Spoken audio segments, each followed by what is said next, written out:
Waalaikumsalam.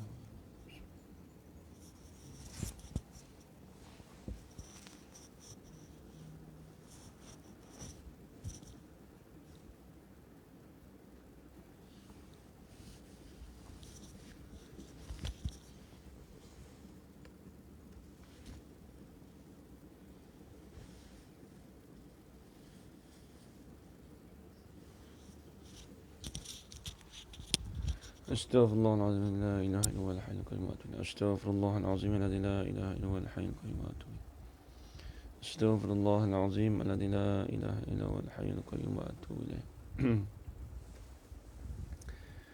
السلام عليكم ورحمة الله تعالى وبركاته. بسم الله الرحمن الرحيم. الحمد لله رب العالمين والعاقبة للمتقين والصلاة والسلام على أشرف الأنبياء والمرسلين وعلى آله وصحبه أجمعين. أشهد أن لا إله إلا الله وأشهد أن محمد رسول الله. اللهم صل على سيدنا محمد وعلى آل سيدنا محمد. سبحانك لا علم لنا إلا ما علمتنا إنك أنت العليم الحكيم. قال رب اشرح لي صدري ويسر لي أمري واحلل عقدة من لساني يفقه قولي. ولا حول ولا قوة إلا بالله العلي العظيم. ولا حول ولا قوة إلا بالله العلي العظيم. ولا حول ولا قوة إلا بالله العلي العظيم. بسم الله الرحمن الرحيم.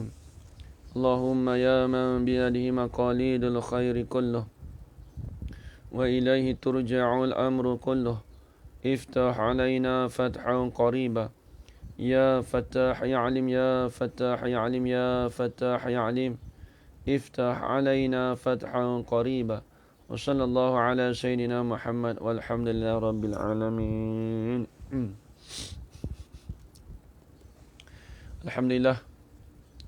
Alhamdulillah, puji-pujian syukur kita kehadrat Allah Subhanahu wa taala dengan segala limpah kurnianya dan izin daripada Allah dapat kita bersama-sama pada pagi ini di dalam pengajian mingguan kita, yang mana hari ini kita dah masuk dah hari yang kelima kita berpuasa. Alhamdulillah, Allah Ta'ala beri pada kita nikmat dan juga kelapangan dan juga peluang dapat kita berpuasa dan juga dapat kita berhimpun di dalam satu majlis ilmu. Muslimin muslimat, hadirin hadirat yang dirahmati Allah sekalian, InsyaAllah pada pagi ini kita akan sambung lagi perbahasan kitab kita, iaitu kitab Munyatul Musalli karangan Syekh Daud bin Abdullah Al-Fatani rahimahullahu ta'ala. Baik, kita akan sambung lagi perbahasan kitab kita pada muka surat 7. 1, 2, 3, 4, 5, 6, 7, 8, 9. Muka surat 7, baris yang ke-9 daripada bawah. Baris yang ke-9 daripada bawah. Muka surat 7, baris yang ke-9 dan juga syarat yang ke-9. Syarat yang ke-9.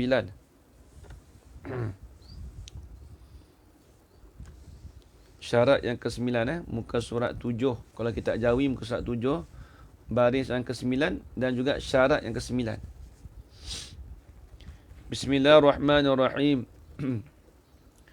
Qala Syekhul Musannifu rahimahullahu ta'ala wa nafa'ana bi'ulumihi fid darain amin ya rabbal alamin.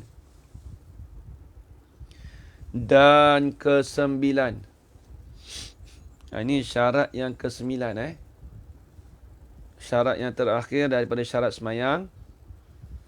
Jangan mengerjakan sesuatu jangan mengerjakan sesuatu yang membatalkan puasanya di dalam sembahyang. Apa maksudnya?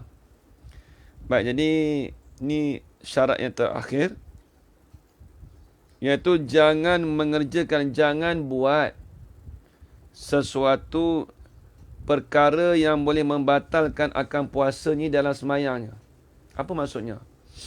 Dia kena ingat, perkara yang membatalkan puasa itu dikatakan perkara yang membatalkan sembahyang.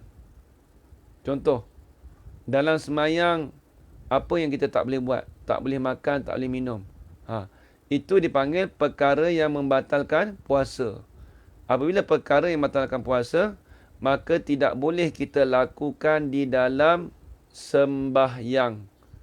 Di dalam sembahyang tidak boleh kita lakukan perkara yang membatalkan puasa. Apa dia perkara yang membatalkan puasa? Makan, minum. Begitu jugalah dalam sembahyang pun tak boleh kita makan dan minum. Kalau makan dan minum itu perkara yang membatalkan sembahyang kita. Itu maksud dia. Jangan mengerjakan sesuatu yang membatalkan puasa di dalam sembahyangnya, seperti makan dan minum. Jadi makan dan minum ni termasuk dalam perkara yang membatalkan solat.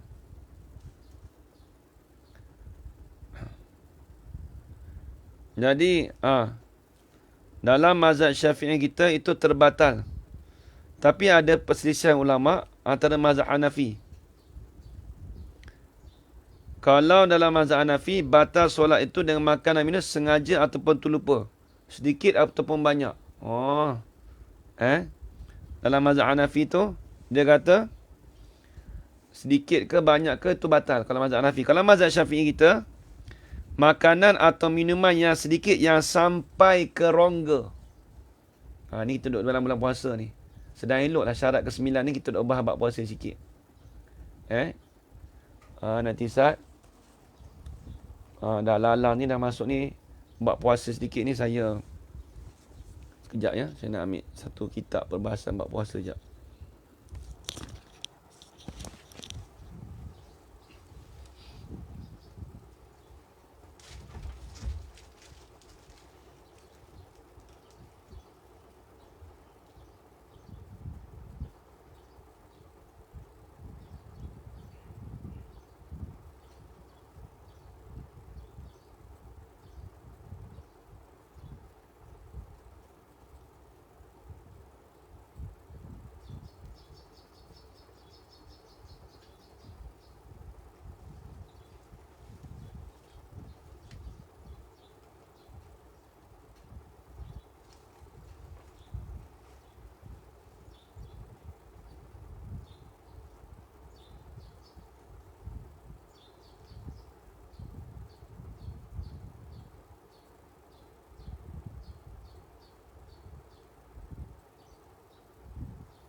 Baik.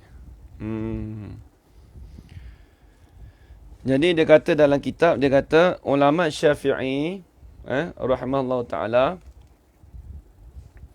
makanan atau minuman yang sedikit yang sampai ke rongga sekalipun dengan ketiadaan mamah, maka membatalkan solatnya. Jadi samalah. Sama dengan puasa.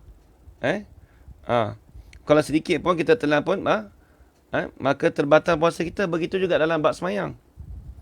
Sedikit atau banyak.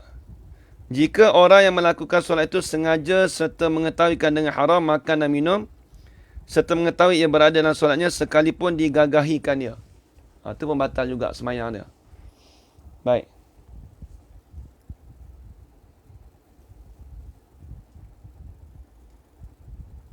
Ya, dia kalau rasa dalam rongga tu, kalau mazhab Hanafi tu memang maklum, dia batal. Dia tak kira. Kalau mazhab Hanafi, sedikit ke lupa ke, dia tak kira. Dia panggil, tidak dipanggil perbuatan semayang.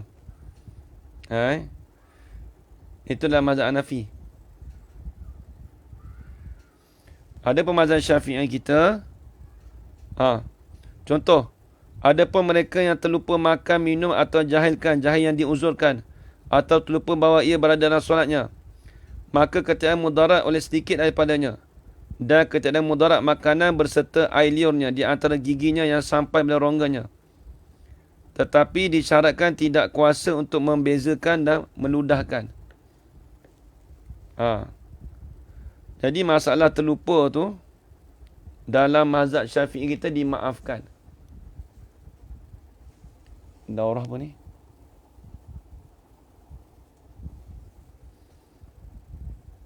Daurah baru ni tak batal. Dia kalau dalam mazhab Syafi'i kita, kalau terlupa tak apa, tak batal. Ajar rayu tadi saya cerita tadi mazhab Hanafi. Yang Haji tu tanya Hanafi semua batal. Kalau Syafi'i maklum. Syafi'i ni dah ada, kalau sengaja. Dalam mazhab Syafi'i, ketiadaan mamah. Kalau walaupun kita tak gigit, tak mamah sekalipun, maka membatalkan solat sedikit ataupun banyak. Jika orang yang melakukan solat itu dengan sengaja, serta mengetahui perkara yang haram. Itu memang maklum lah, ajar rahayu. Sengaja maklum dah, tu batal. Dia tak maklum lah sedikit ke banyak ke, dia saja. Itu memang batal. Bukan Ustaz, saya jawab soalan sahabat tu. Okey. Baik. Baik, kemudian. Ada pun mereka yang terlupakan makan, minum atau jahilkan, maka tiadaan mudarat oleh sedikit daripadanya. Itu masalah lain. Jadi kita maklum, kalau dia mamah ni kunyah betul. Mamah ni kunyah. Tak kira kalau sengaja lah. Kalau kita tak sedar tiba-tiba tertelan, tu tak apa, tak batal. Tak batal kita punya semayang. Dia macam puasa juga. Macam bab puasa juga. Dia masalah rongga ni kena faham. Rongga ni apa maksud rongga? Dia merasa makanan. Dia kalau tertelan tu tak apa. Dia ulama bahas. Ni masalah semayang, bukan masalah puasa. Kalau masalah puasa tu masalah lain. Okey, baik. Saya pun tak perasan tadi ajar ni Kak Lia dia tanya apa soalan. Ada orang tanya soalan. Waktu tanya tu saya dekat pergi cari kitab tanya. Jika orang buat swab test untuk COVID tu membatalkan puasa tak? Tu dia. Kalau disebut dalam kitab rongga dan kitab Sabilal Muhtadin. Kita dalam kitab Sabilal Muhtadin,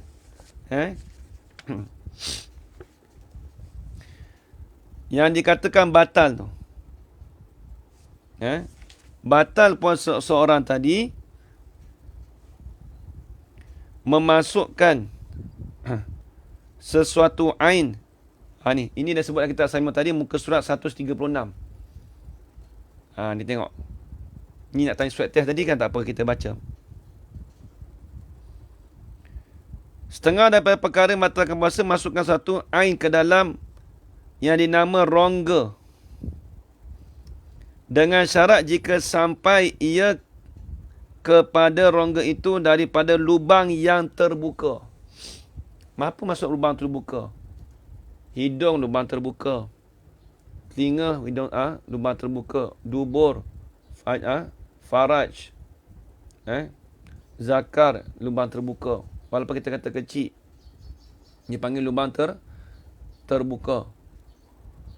Baik. Adapun mata itu bukan lubang terbuka. Hanya sekali kecuali mata je. Ulama bahas mata itu bukan lubang yang terbuka. Sekalipun kalau dia letak titik air mata tu, di titik ubat tu terasa kat masuk dalam ni, tidak membatalkan puasa. Itu kaum muktamad.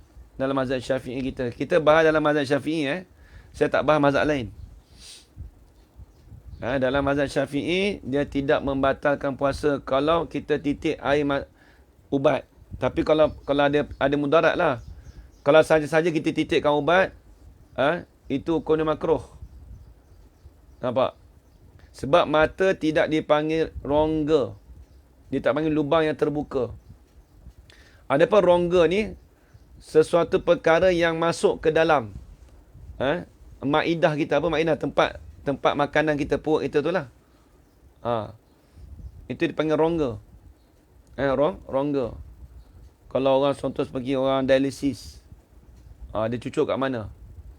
Sebab itulah ada satu kitab dia sebut Allah Syah Muhammad permasalahan ni permasalahan orang yang lelah.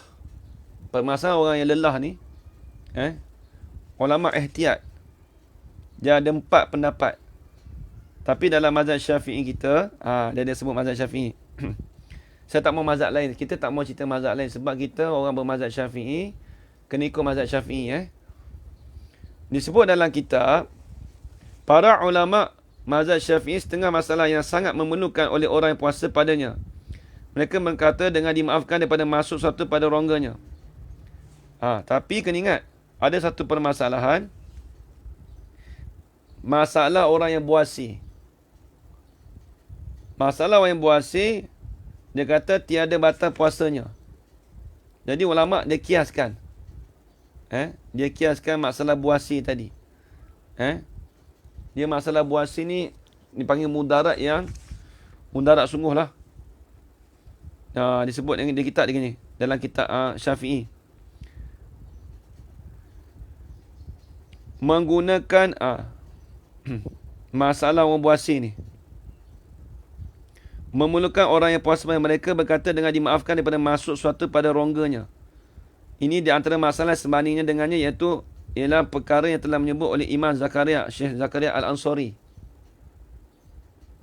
Scaling gigi. Scaling gigi, tengoklah dia kalau buat dekat tepi-tepi ni makruh. Buat scaling gigi tu Dia kena ingat buat scaling gigi tu ada hajat apa. Scaling gigi ni tak sampai rongga sampai masuk ke dalam ni. Dia had bagi rongga ni dia ada had dia. Dia ada had dia. Kalau rongga bagi halkum tu, kalau masuk satu dalam halkum, itu boleh batalkan puasa. Scaling gigi tak apa, tepi je. Tapi kalau kita buat dengan kerana kita nak kita saja nak bersihkan gigi kita, kita saja nak mencantikkan gigi kita, itu hukumnya makruh. Hukumnya makruh. Tapi kalau ada hajat, itu tidak makruh. Tidak makruh. Sebab kita bulan puasa ni kena jaga. Di ibarat ni macam kita gosok gigi lah. Kita gosok gigi tengah hari, petang dan sebagainya. Nak bagi wangi, nak bagi bersihkan gigi kita. Itu hukumnya makruh. Ajar Biar masalah tadi Masalah tadi jikalau keluar tempat duduk orang yang penyakit buasi, kemudian kembali dia kadang-kadang orang buasi ni duduk, pergi naik dia punya benda tu, jubur dia keluar naik sebab tu kita kata sekali gigi tu kan berdarah sebab dia makruh. Makruh. Tapi kalau berdarah yang bersangatan banyak, tu kena ingatlah. Sebab tu kalau dah sikit tu tak apa, dimaafkan. Tapi itulah makruh tu dengan sebab tidak ada tujuan, semata-mata kita nak bersihkan gigi, nak cantikkan gigi. Tu hukum makruh. Kau boleh buat lepas raya lah, senang. Kalau ihtiyat tu kita buat penjagaan selepas raya. Jadi bagi penyakit buasi tu dimaafkan, kata setengah ulama. Sebab dia berhajat. Begitu. Tapi masalah orang yang ambil gas ni, dipanggil bakhah. Bakhah ni dalam bahasa Arab. Masalah orang inhaler ni lah. Masalah inhaler ni, ulama ada berselisih pendapat. Tapi kita ambil dalam mazhab Syafi'i kita. Berkata Al-Alama Abdullah bin Mahfuz Al-Haddad, dia kata ubat gas untuk penyakit lelah ni, yang diletakkan padanya ubat yang cair, dan tetapinya serta digunakan keluar perkara yang menyerupai hawa.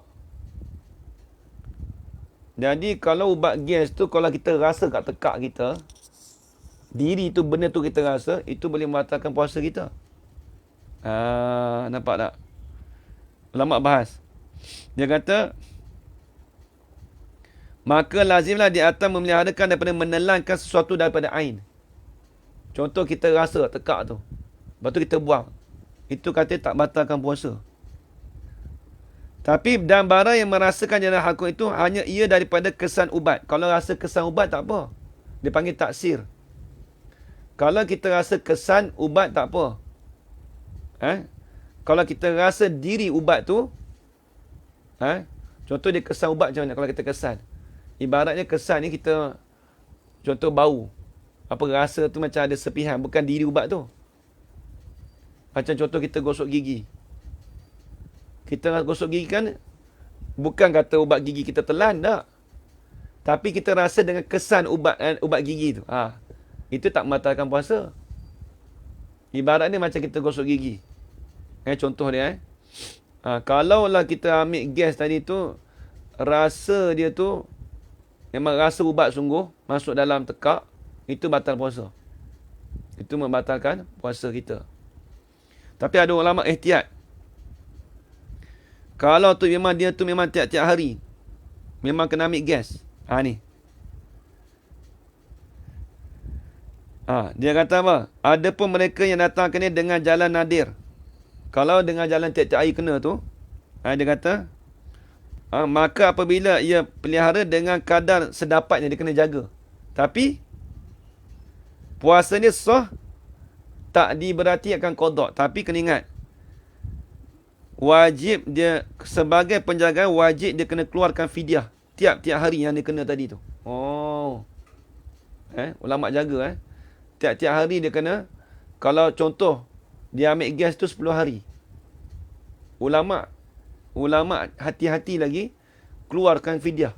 Walaupun kita kata ustaz sah tak puasa dia sah, tapi sebagai ihtiyat, sebab takut-takut ain tu masuk dalam ubat tu rasa. Maka ulama semua kata dijagakan dengan fidyah. Hendaklah ia mengeluarkan fidyah daripada ini hari-hari serta berpegang dengan puasa, dan tidak disuruhkan dia dengan berbuka. Jadi ulama ihtiyat, ulama jaga. Kalau kita tu memang dah teruk sangat, tiap-tiap hari memang kena ambil gas dah. Tiap-tiap hari kena ambil gas. Dia contoh dia tiap hari kena, ataupun kita kata sepanjang hari, tak kira bulan Ramadan ke luar bulan Ramadan. Ulama kata tidak diberartikan qada, tak diberartikan qada. Tapi kena ingat, hendaklah ia mengeluarkan fidyah. Kena keluar fidyah. Tapi bagi orang berat memang teruk. Memang turut tak amat. Tapi kalau jarang-jarang, jarang-jarang ambil gas. Jarang-jarang. Tiba-tiba bulan puasa kena gas. Sebelum ni tak pernah ambil pun. Itu wajib dia kena qada. Wajib dia kena qada. Maka batal lah puasa dia tu. Dia kata, ada pun mereka yang datang akannya dengan jalan jarang-jarang. Nadir. Dan kita dalam bahasa Arab dia kata nadir. Maka aula baginya bahawa qada ia. Yang afdalnya kena qada. Adapun orang yang dibalakan yang banyak padanya. Kalau orang yang kena tiap-tiap hari ni, maka wajib dipelihara dengan sekadar yang dapat. Tapi kena jaga juga. Sekadar mana yang dia dapat. Contoh, nak terasa ubat situ, dia terus ludah. Pak, terus ludah. Contoh nak rasa ubat sikit kan, lepas dia terus buang. Tak ada syarat ni nak taklid ni, payah je rayu. Kita nak taklid, dia kena tahu hukum dari awal. Ibarat dia gini, kita nak taklid mazhab Maliki. Mazhab Maliki nak sah puasa, wajib dia kena niat puasa sebulan. Kita mazhab Syafi'i, wajib kita niat tiap-tiap malam. Tiba-tiba kita tak ada niat, kita tak ada niat untuk puasa, niat puasa sebulan, dan kita tak tahu syarat-syarat puasa bagi mazhab Maliki, tiba-tiba kita nak taklid masalah ni, kita tak apa, aku taklid mazhab ni lah, mazhab Maliki. Tu tak boleh. Itu dia panggil talfid. Mempermudah-mudahkan dalam mazhab. Itu berdosa. Esok di hari akhirat esok, tidak ada imam yang akan tanggung kita. Orang tanya esok kita mazhab mana, kita tak tahu dah. Mazhab Syafi'i pun dah tak tanggung kita. Mazhab Maliki pun tak tahu. Sebab kita bertaklid macam-macam mazhab. Bertaklid. Bukan taklid, taklid. Bukan taklid tu. Ajar raya. Taklid. Tak kena ayat tu. Taklid tu lain. Taklid. Kita nak bertaklid pada mazhab lain tak boleh. Kalau nak bertaklid mazhab lain boleh, tuan-tuan. Tapi kena ikut step dari awal lagi. Inhaler gas perlu masuk ke dalam dada melalui tekak untuk berkesan melegakan paru-paru. Baik, saya nak tanya Tuan Hajar, Tuan Teja. Dia masuk ke dalam, masuk ubat ke apa? Contoh kita pump. Adakah masuk ke dalam ubat tu terasa tak masuk tekak? Masuk tak ke dalam dada? Sebab kalau kita masuk ke dalam tu, dia panggil rongga. Bila masuk dalam rongga ke dalam, itu boleh membatalkan puasa kita. Sebab tu ulama Syafi'i kita dia jaga, dia ihtiyat. Sehingga kan kalau orang tu tiap-tiap hari dah kena dah. Memang dia teruk sangat. Tiap-tiap hari dia kena ambil pump. Tapi, walaupun tiap-tiap hari dia kena ambil pump pun, dia kena jaga juga. Bukan buat mudah-mudah je tak. Contoh kalau ada rasa sikit tu, dia kena buang. Contoh dia masuk dalam, tapi ada terasa kat tekak, dia ludah terus. Tapi setara tu pun, ulama kata, ihtiyat kata, dia kena wajib, dia kena bayar fidyah juga. Sebab apa? Sebab nak jaga benda tadi. Gas berubat. Sebab tu kita terberubat. Dia lain kan. Diri ubat masuk dalam dengan kesan ubat tu lain. Kalau kesan ubat, contoh kita gosok gigi. Kita gosok gigi, betul terasa dekat tekak kita kesan gosok apa? Ubat gigi. Itu tak batalkan puasa. Kalau kesan tidak batalkan puasa. Kalau yang dikatakan batal puasa tu apabila diri ubat tu membatalkan puasa. Adapun kalau kita kata gas, Ustaz, gas penyedut ni Ustaz, saya rasa kat dalam ni hanya kesan ni Ustaz. Bukan diri ubat tu. Kalau kesan ubat tidak membatalkan puasa. Itu sebut dalam kitab mazhab Syafi'i. Adapun diri ubat yang terasa masuk dalam tekak kita, itu boleh membatalkan puasa. Tu kena ingat Ni masalah ni saya tak nak bahas. Kita bahas kitab Kalau kata ustaz tu kata lain, itu Allah alam. Tapi saya bahas dalam kitab lah. Nak ikut tak ikut terpulang lah sebab ada orang tanya, banyak isu ni banyak sekarang ni, swab test lah. Jadi swab test tu, kalau kita tengok dia masuk pada rongga, saya nak tahu sampai mana dia masuk, cucuk kat hidung tu sampai kat mana. Adakah tepi ni? Adakah dia tak sampai makhraj kha'? Kalau sampai kata ke dalam, sampai kat sini kita kata, itu batalkan puasa. Kalau setakat ni, luaran, itu tidak batalkan puasa.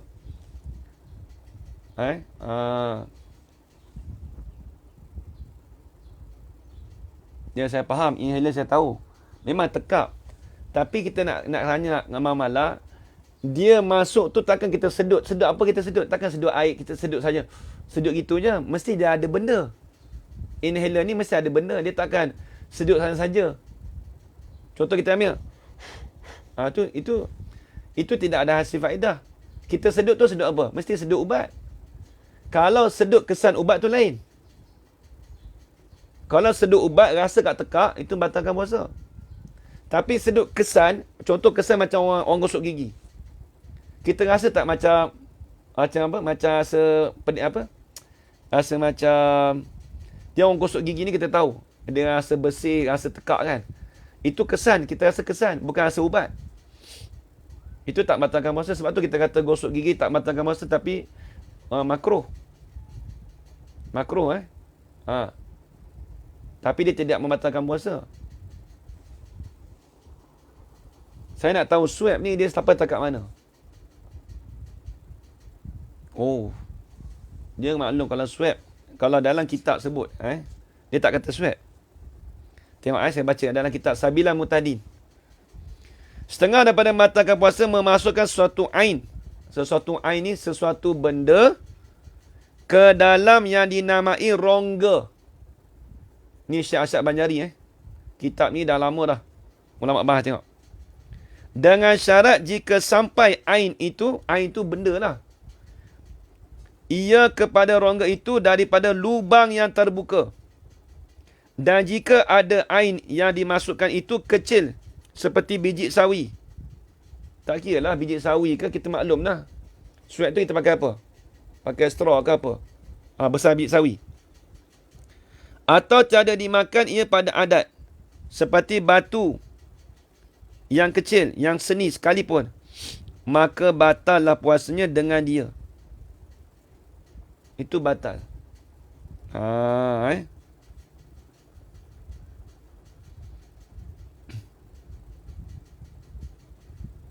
Tengok lagi. Ni ada bahas. Dan dengan ikhtiarnya sama ada pada rongga itu kuat yang menghancurkan makanan dan ubat. Seperti batin perut dan kelenjarnya. Dia pekemih. Pekemih ni dalam bahasa Jawi dulu dia kata pekemih. Pekemih ni panggil kelenjar. Payah kitab Sabilah ni payah. Panjang. Ni kalau nak masuk tu sampai dah had. Kalau had lebih daripada had hidung, itu boleh batalkan puasa. Tapi wallahu a'lam lah, saya tak pasti sweat test dalam Jabatan Islam batal tak batal, saya tak pasti, saya tak ada tengok. Tapi dalam kitab kalau tengok tu, kalau kita tahu lebih daripada had khayshum hidung, itu batalkan puasa. Ni Asia ni bagus, Dr. Asia. Dia kata apa? Diri ubat disebut bukan lid an ubat. Jadi begini, betul ni Dr. Asia. Dia kalau diri ubat, kalau masuk terasa dekat dalam, itu membatalkan puasa. Adapun kesan ubat, itu tidak membatalkan puasa. Nampak? Kita tanya doktor. Kesan ubat betul. Kesan ubat tidak membatalkan puasa. Kena faham tu Kalau orang doktor, dia mungkin doktor perubatan dia tahulah. Mungkin Dr. Asia tahu. Dia kesan ubat tu tidak membatalkan puasa. Faham tak kesan dengan diri ubat? Dia tak sama tu.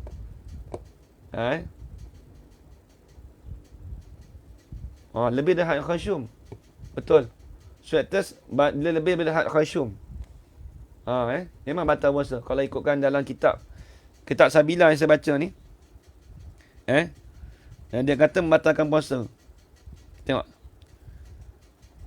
Ni. Seperti batin perut dan pekemihnya. Pekemih ni kelenjar.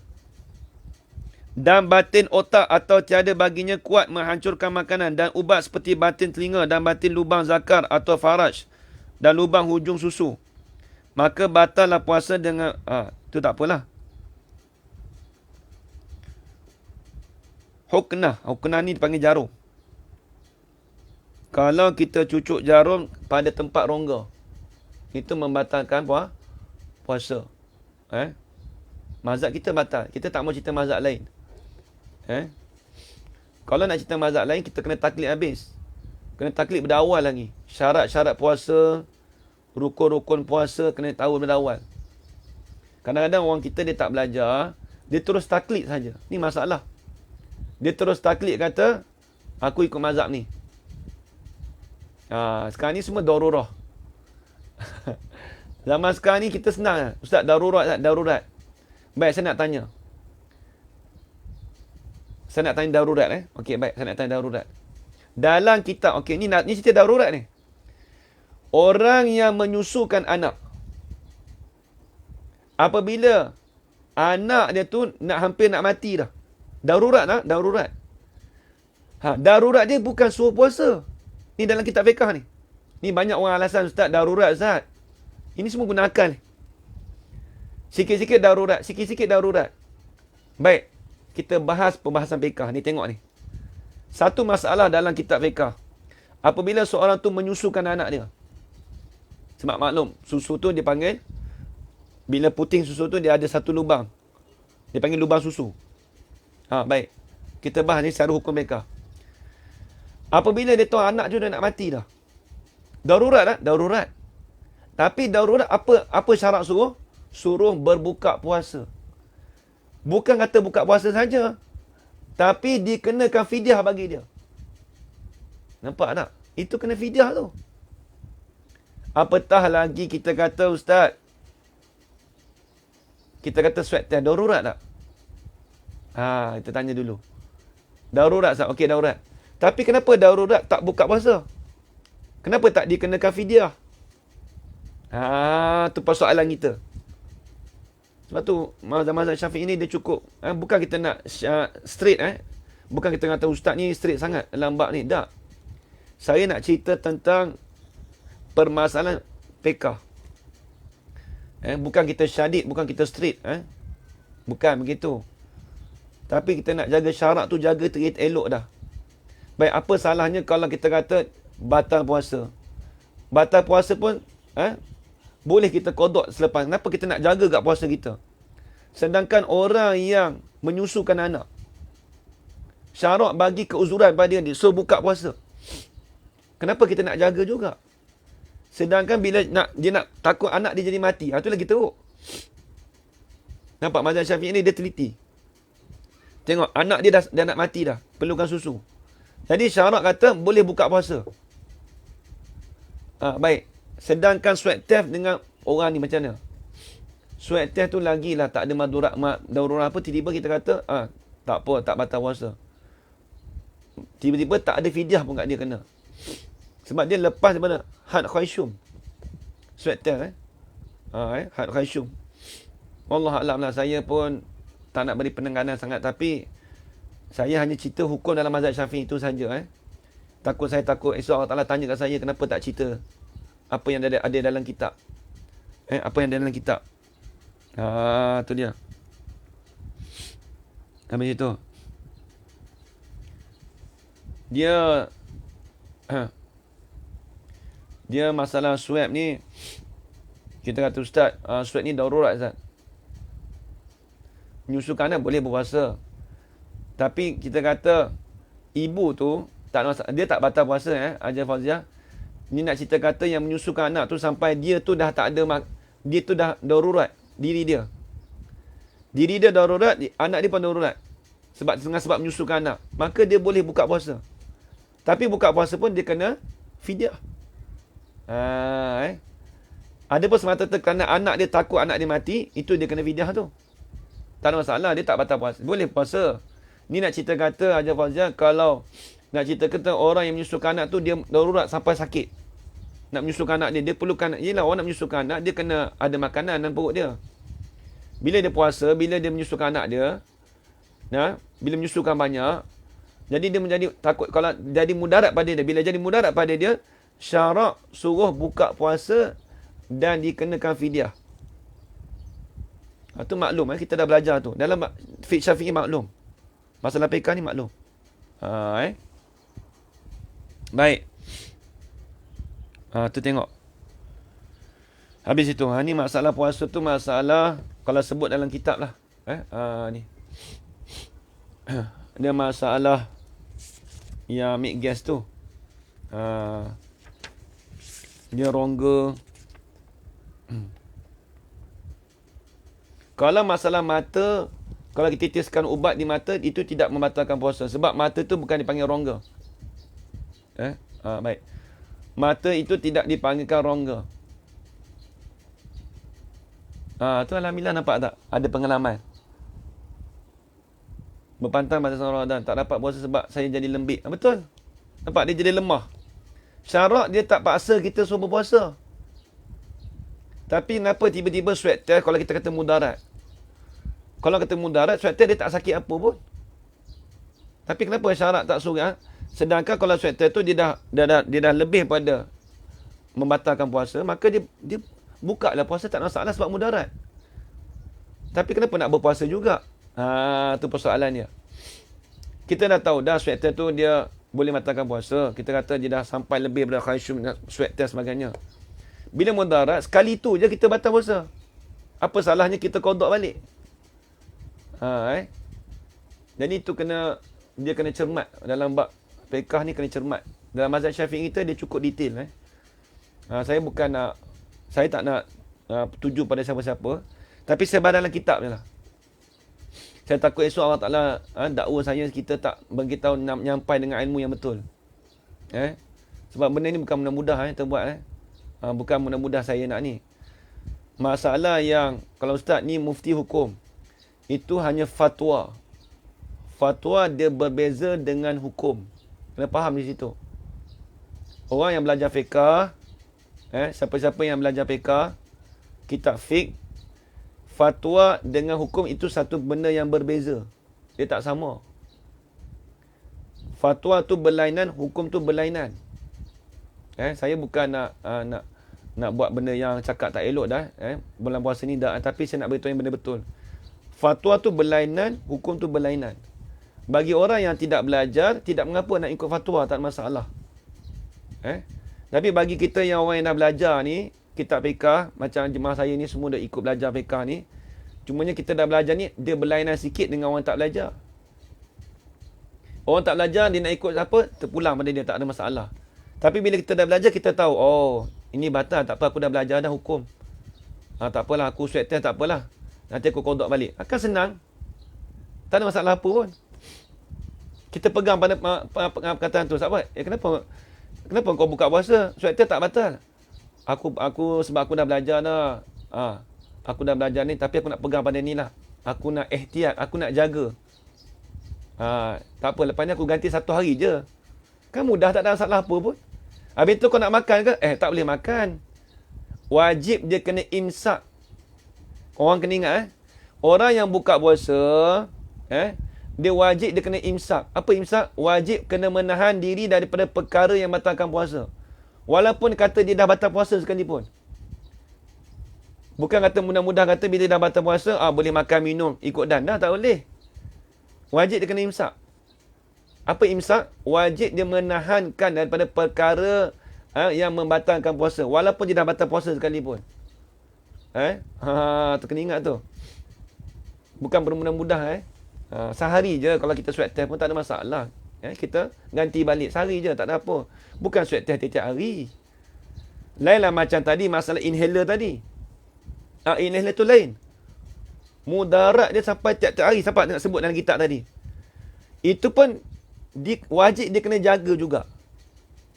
Walaupun kata boleh puasa, kemudian ulama ihtiyat lagi, jaga lagi, wajib dia kena bayar fidyah pula dah.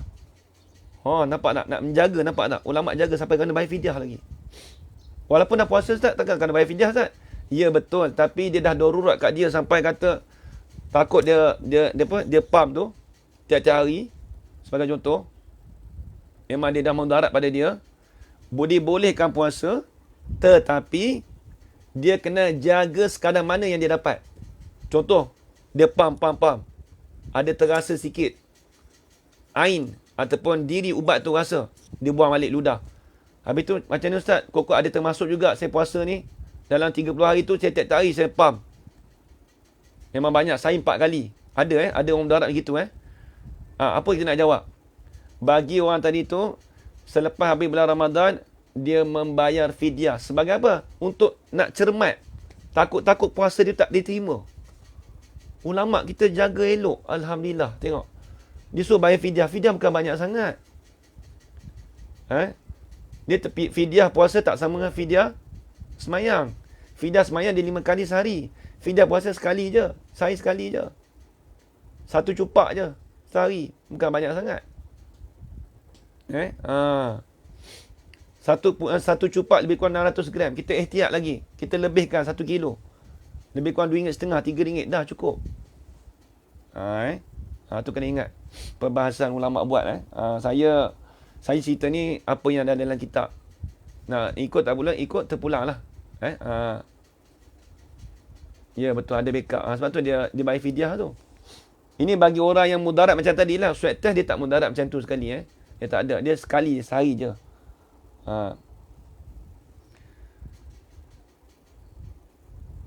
Ya betul. Orang yang dah batal puasa, contohlah orang yang haid.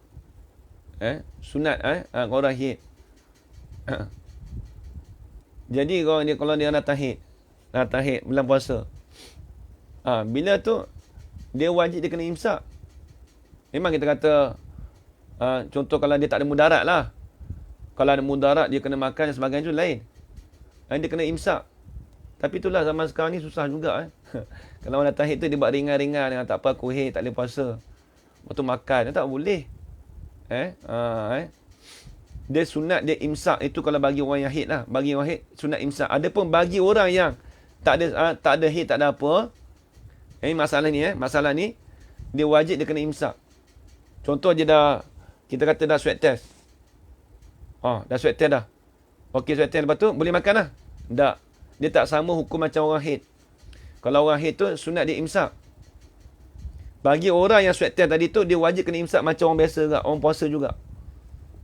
Sebab dia swab test tadi tu. Nampak lagi. Tu tak apalah baik habis itu. Tu perbahasan kita bab puasa ni memang panjang sikit lah habis. Tu sebut dalam kitab Sabila tu memang gitulah.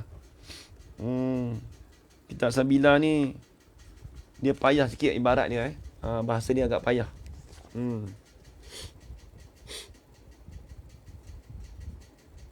Habis itu.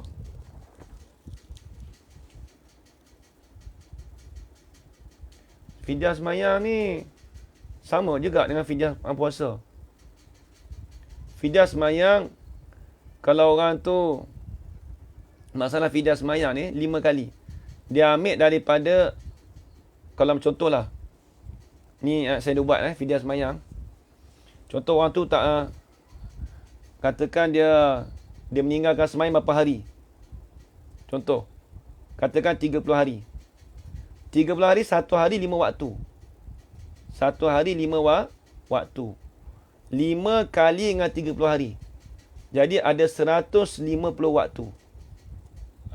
150 waktu, 1 cupak bersama dengan 600 gram. 600 gram dikalikan dengan 150. Kemudian baru kita dapat hasil dia.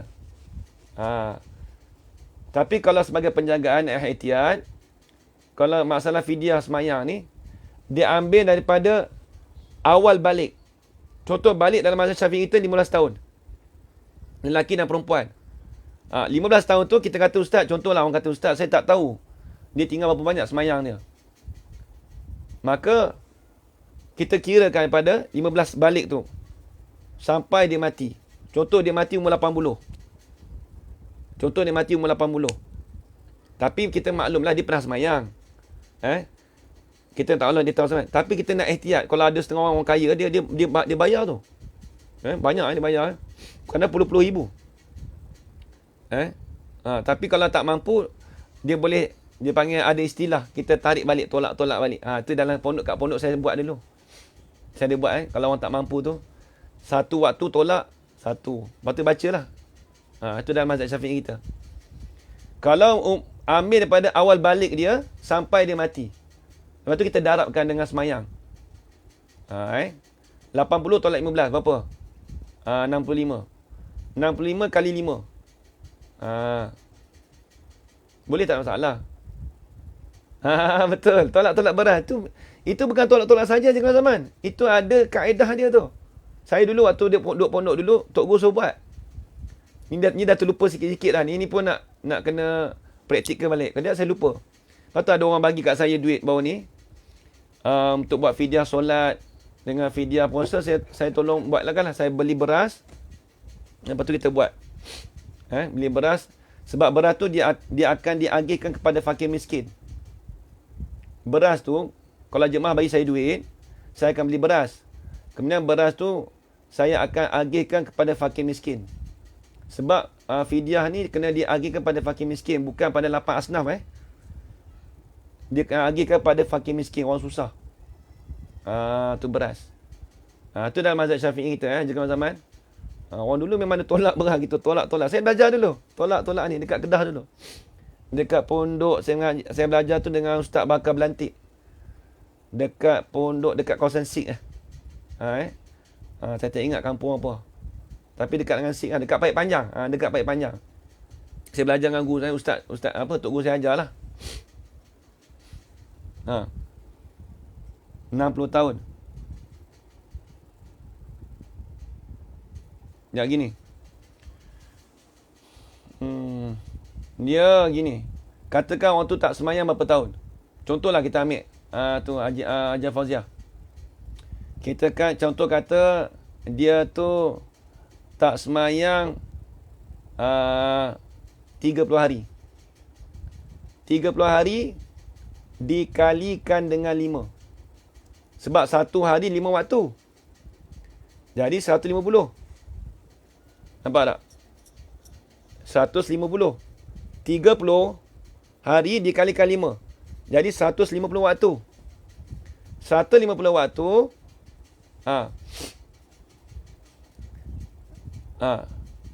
Dikalikan dengan 600 gram.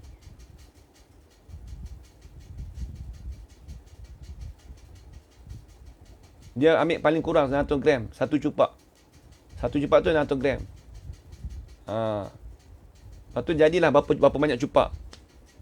Jadilah berapa gram. Contoh 600 gram. 600 gram kali dengan 150 berapa? Maka akan keluar natijah tu berapa gram, saya tak ingatlah berapa kilo, berapa ratus gram. Mungkin beribu gram ke? Sekejap, mana saya tak ada kalkulator. 150 kali 600.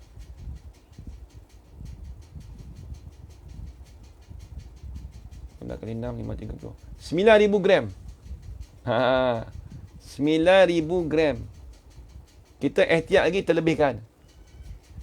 Betul tak? 9,000. 150 kali 60. 9,000 gram. Betul.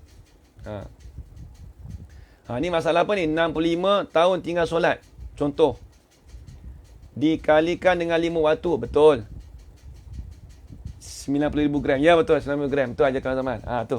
90,000 gram. Itu contoh Contoh. 90,000 gram. 90,000 gram. 90,000 gram lah kita wajib kena keluar tu. Dia masalah fidyah. Masalah qada. Qada dah tak boleh dah. Kita nak qada. Kalau dhaif dalam mazhab Syafi'i, boleh qada. Tapi tamat kita fidyah aja. Orang dah meninggal dah, nak qada apa dah? 90 kg. Ya betul. 90 kilo. 90 kilo. Beras kita makan 25 kilo kan? 25 kilo. 25 kilo lebih kurang RM50. RM50 boleh? 25 kilo. Ambil RM50. 50 RM100.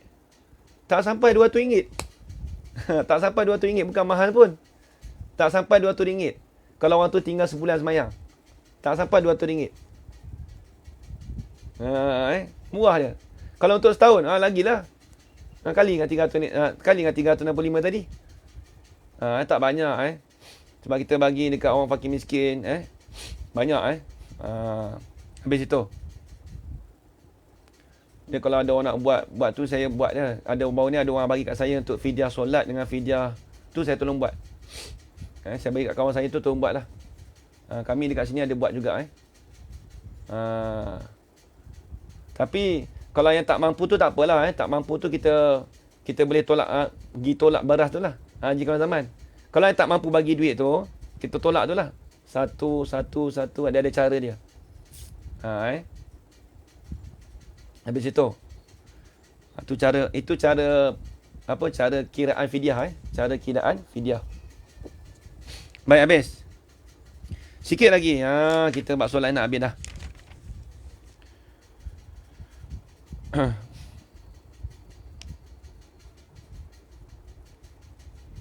Jangan mengerjakan sesuatu yang membatalkan puasanya di dalam semayang seperti makan dan minum.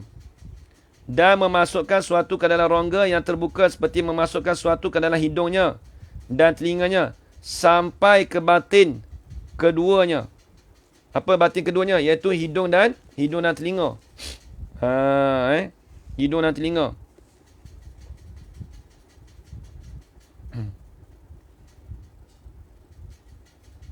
Seperti masukkan sesuatu ke dalam hidungnya dan telinganya sampai kepada batin kedua. Dan jikalau dengan digagahinya. Apa digagahi? Dengan terpaksa.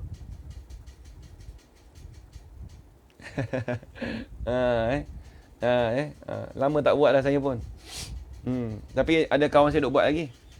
Kawan saya duk buat lagi. Dekat KL ni ada duk buat lagi. Siapa-siapa nak buat fidyah solat dengan fidyah puasa tu boleh mesej saya. Siapa saya bantu. InsyaAllah saya bantu. Nanti bagi duit, nanti saya beli beras. Nanti kami buat lah. Kita buat yang mazhab Syafi'i punya lah. Yang saya buat ni tak ada, bukan bayaran duitnya pakai kaunter tu tak. Saya buat betul-betul, saya beli beras. Betul saya buat. Tu dia. Baik, habis. Dan jikalau dengan digagahi akan dia. Digagahi ni maksud dengan terpaksa. Digagahi. Atas perbuatan yang demikian itu sekalipun. Kerana nadir ada yang demikian itu. Apa nadir? Kerana jarang-jarang berlaku. Itu nadir. Kerana nadir. Jarang berlaku. Dan jikalau dengan digagahinya. Apa maksud digagahi? Yang ni demikian juga batal solatnya itu dengan digagahi ataupun terpaksa makan dan minum. Contoh kita kata, kita semayang. Lepas tu orang paksa kita makan minum dalam semayang. Itu pun batal juga semayang kita. Itu maksud digagahi. Digagahi dengan mana? Terpaksa. Terpaksa. Tu dia. Walaupun sedikit sekalipun terpaksa. Kena makan sikit juga ustaz dalam semayang. Ada orang paksa saya. Batal juga semayang kita. Kerana itu adalah perkara yang nadir. Apa nadir? Tulis. Perkara yang jarang-jarang berlaku. Masuk kaedah kita an-nadir. An-nadiru wujudu kal ma'dum. An-nadir kal ma'dum. Benda yang jarang ni seperti tak ada dah. Benda yang tak jarang-jarang berlaku ni seperti tak ada. Kita bilang kata benda tu tak ada. Jadi kata orang paksa kita makan dalam semayang. Ada ke? Jarang berlaku. Maka bila jarang berlaku, dikatakan terbatas semayang kita juga. Walaupun orang paksa sekalipun. Lainlah dalam manusia semua ni, orang suruh kita semayang tu dengan keadaan makan, wajib. Ada lain. Ni jarang berlaku. Maka itu batal juga semayang kita. Tu dia. Habis. Dan ada pun dua gerak atau dua langkah sedikit. Namanya pada uruf. Ni masalah apa? Masalah gerak. Dan ada pun dua gerak atau dua langkah sedikit. Sedikit namanya pada uruf. Tiada batal sembahyang. Tiada batal sembahyang dengan dia, dengan seorang tadi tu. Tak batal. Kalau sedikit tak batal. Gerak ataupun dua langkah sedikit. Sedikit. Itu tidak membatalkan, dia kata. Habis. Inilah 9 syarat sembahyang. Maka wajib kita peliharakan syarat-syarat ni. Sebab apa pelihara? Supaya sah sembahyangnya, sembahyang bagi orang musalli tadi. Dan jikalau ditinggalkan satu syarat daripada syarat sah sembahyang ni, kalau kita tinggal satu je, tiada sah sembahyangnya, tak sah sembahyangnya. Sembahyang tidak sah. Tadi habis itu.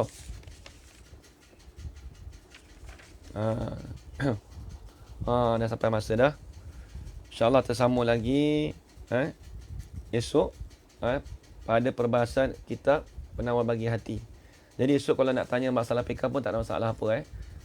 Nanti Hajar Rayu nanti saya mesej. Saya lupa nak jawab soalan Hajar Rayu tadi. Wallahu a'lam. Jadi sekadar itu saja tuan-tuan, puan-puan, ayah-ayah dan ibu sekalian, saya minta maaf kalau ada salah dan silap ataupun terkasar bahasa daripada saya. Yang baik itu datang dari Allah Subhanahu Wa Taala dan lemah itu datang daripada diri saya sendiri. Aku qouli hadza wa astaghfirullah li wa lakum. Wassalamualaikum warahmatullahi taala wabarakatuh. Amin amin amin ya rabbal alamin. Bismillahirrahmanirrahim. Alhamdulillahirabbil alamin wassalatu wassalamu ala asyrafil anbiya'i wal mursalin wa ala alihi washabihi ajma'in. Allahumma rzuqna ilman nafi'an wa rizqan halalan tayyiban mubarakan fihi wa amalan maqbulan wa sa'adatad darain. Amin ya rabbal alamin. Rabbana atina fid dunya hasanah wa fil akhirati hasanah wa qina adzaban nar. Wa sallallahu ala sayyidina Muhammad wa ala alihi wa sahbihi wa baraka wa sallam. Walhamdulillahi rabbil alamin. Taqabbalallahu minkum minna wa minkum taqabbal ya karim. Jazakumullahu khairan katsira. Terima kasih banyak semua.